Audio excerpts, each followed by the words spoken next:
دوستان عزیز سلام. هیچ وقت یک سنی رو، خصوصا یک حنفی رو، با یک الاغ تنها نذارید، خصوصا در ماه رمضان. از ملاها سوال پرسیدن، گفتن آقا ما اهل سنت میتونیم به یک الاغ تجاوز کنیم در حالی که روزه ایم؟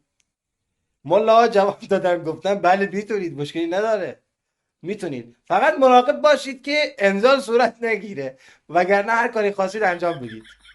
میگه فیما دون الفرج. یعنی چی؟ یعنی از پشت، از راه مقعد باشه اشکال نداره، از راه دور از جنابتون، از راه دهانم باشه مشکلی نداره. گفتم که یک سنی رو هیچ وقت با یک الاغ تنها نذارید تو ماه رمضان، حواستون باشه. یکی دو کتاب هم اینو ننوشته ها.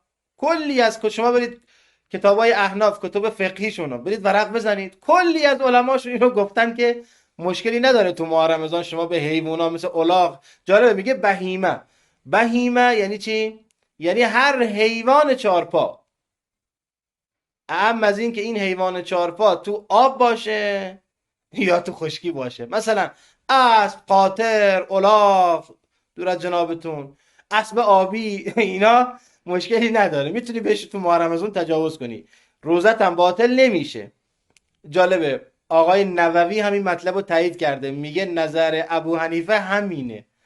حالا این نکته هم بگم بد نیست، همین چند وقت پیش سنی های حنفی تو افغانستان گرفتن تجاوز کردن به یک گاو و اینو گرفتن، کلیپش هم پخش شده، کلیپش رو با هم ببینیم. 6 طالب در منطقه دهراوج در مربوطات ولسوالی جرم ولایت بدخشان بر 2 گاو تجاوز گروهی کرده. 6 نفر از طالبان عمل غیر انسانی، غیر اسلامی و غیر اخلاقی. آقا کار غیر انسانی و کار غیر اخلاقی چیه دیگه؟ آقا داره به دینشون عمل میکنن، سنی هن، حنفی هن، به دینشون عمل کردن، مذهب سنی همینه دیگه یه کار غیر انسانی و کار غیر اخلاقی چیه دیگه آقای مجری؟ و لحاظا الاغها و گاوهای بیچاره از دست حنفی ها هیچ آسایش ندارن.